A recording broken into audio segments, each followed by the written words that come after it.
Fascist leader کی fascist جماعت P T I پر پابندی کے فیصلے کو دیر آئے درست آئے کہا جا رہا ہے، جبکہ بہت سے جہاں دیدہ حلقوں کا کہنا ہے کہ یہ فیصلہ اگر بہت پہلے کر لیا جاتا تو ملک سیاسی، معاشی اور دفاعی حوالے سے آج جن خوفناک مسائل سے دوچار ہے اس کی نوبت نہ آتی۔ قانونی و آئینی ماہرین کا کہنا ہے کہ پی ٹی آئی ملک دشمنی کے حوالے سے ٹھوس اور ناقابل تردید ثبوتوں کا جو بڑا انبار موجود ہے، ان کے تناظر میں کسی جماعت کو غیر قانونی قرار دے کر اس پر پابندی لگانے کے حوالے سے یہ ایک انتہائی فٹ کیس ہے۔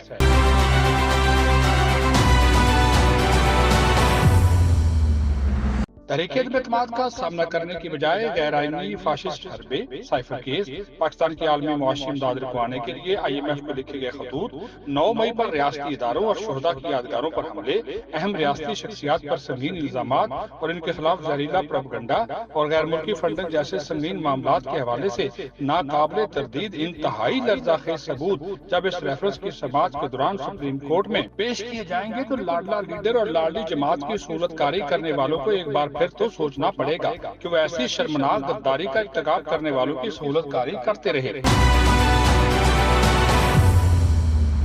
حکومت اور اتحادی جماعتوں نے مخصوص نشستوں کے حوالے سے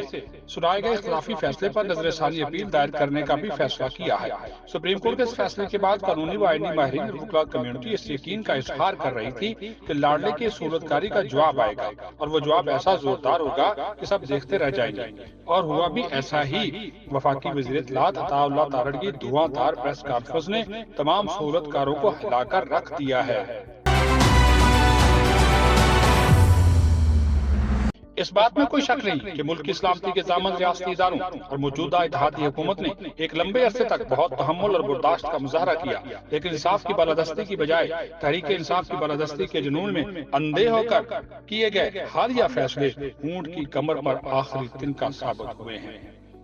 پی ٹی آئی جیسے ملک دشمن جماعت کے ساتھ گٹھ جوڑ کر کے ریاست کے کسی اہم ستون کی گنتی کے چند ارکان کو یہ اجازت نہیں دی جا سکتی کہ وہ اپنے ذاتی مفادات کے لیے پوری ریاست کا مفاد اور بقا داؤ پر لگا دیں۔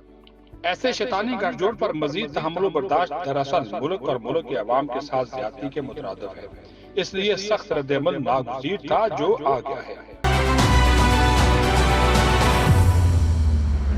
ریاست و حکومت کا یہ فیصلہ بھی انتہائی بالغ نظری کا ثبوت ہے کہ غداری اور ملک دشمنی کے سارے ناقابل تردید ثبوت ایک ساتھ اکٹھے اس ادارے کے سامنے رکھ دیے جائیں کہ جس میں بیٹھے کچھ سہولت کار ذاتی مفادات کے اسیر ہو کر حق و انصاف سے نظریں چرا رہے ہیں۔